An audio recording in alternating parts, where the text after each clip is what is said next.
गंगा से जुड़ी महाभारत की कथा। धरती पर आने के बाद गंगा ने राजा शांतनु से किया विवाह, लेकिन अपने 7 पुत्रों को नदी में बहा दिया। ज्येष्ठ महीने के शुक्ल पक्ष की 10वीं तिथि 5 जून को है।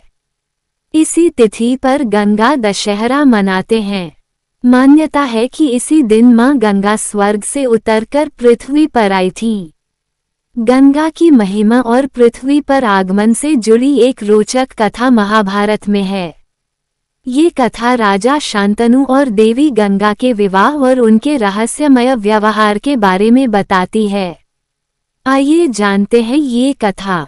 महाभारत की कथा के अनुसार हस्तिनापुर के राजा शांतनु एक बार गंगा नदी के किनारे घूम रहे थे। वहां उन्होंने एक दिव्य स्त्री को देखा जो वास्तव में देवी गंगा थीं। राजा शांतनु उनके सौंदर्य पर मोहित हो गए और उनसे विवाह करने की इच्छा जताई। गंगा ने शांतनु के विवाह प्रस्ताव को स्वीकार तो किया, लेकिन शर्त भी रखी।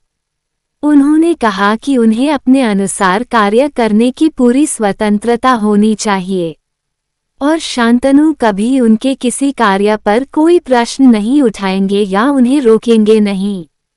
जिस दिन शांतनु ने उनकी इस शर्त को तोड़ा, वह उसी क्षण उन्हें छोड़कर चली जाएंगी। राजा शांतनु ने देवी गंगा के प्रेम में उनकी यह कठिन शर्त भी स्वीकार कर ली और दोनों का विवाह हुआ। विवाह के कुछ सालों बाद रहस्यमय घटनाक्रम शुरू हुआ जब गंगा ने पहले पुत्र को जन्म दिया। जन्म लेते ही गंगा ने उस बच्चे को नदी में बहा दिया। शांतनु ये देखकर बहुत दुखी हुए, लेकिन अपने वचन के कारण गंगा को ऐसा करने से रोक नहीं पाए। उन्हें डर था कि यदि उन्होंने गंगा को रोका तो वह उन्हें छोड़कर चली जाएंगी। इसी प्रकार गंगा ने एक के बाद एक 7 पुत्रों को जन्म दिया और उन सभी को बहा दिया। शांतनु हर बार गहरे दुख में डूब जाते, पर मजबूरी के कारण कुछ नहीं कर पाते थे। जब देवी गंगा 8वीं संतान को भी नदी में बहाने के लिए आई, तो राजा से रहा नहीं गया। उन्होंने दुख और क्रोध से भरकर गंगा को रोकते हुए पूछा कि वह क्यों अपनी ही संतानों को इस तरह नदी में बहा देती हैं। राजा शांतनु के प्रश्न पर देवी गंगा ने कहा, हे राजन, आज आपने अपनी संतान के मोह में मेरी शर्त तोड़ दी है। अब मैं आपके साथ नहीं रह सकती। हालांकि आपकी यह 8वीं संतान जीवित रहेगी और यही आपके वंश को आगे बढ़ाएगा। इतना कहकर देवी गंगा अपने उस पुत्र को शांतनु को सौंपकर अंतर्धान हो गईं। शांतनु ने पुत्र को बचा तो लिया, लेकिन उसे अच्छी शिक्षा और पालन पोषण के लिए कुछ सालों तक गंगा के साथ छोड़ दिया। उस बच्चे का नाम देवव्रत रखा।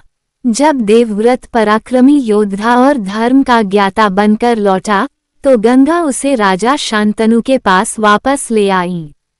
पुत्र के लिए राजा शांतनु ने गंगा जैसी देवी का त्याग स्वीकार किया और उसी पुत्र को अपने से दूर भी रखा। यही देवव्रत भीष्म के नाम से प्रसिद्ध हुआ।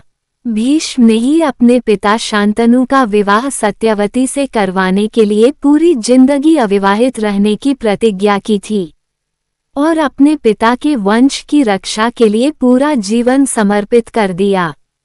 गंगा दशहरा के दिन इस कथा का स्मरण मां गंगा के महत्व और उनके द्वारा किए गए त्याग को दर्शाता है। ये पर्व हमें रिश्तों की जटिलताओं और वचनों के पालन के महत्व को भी समझने की प्रेरणा देता है।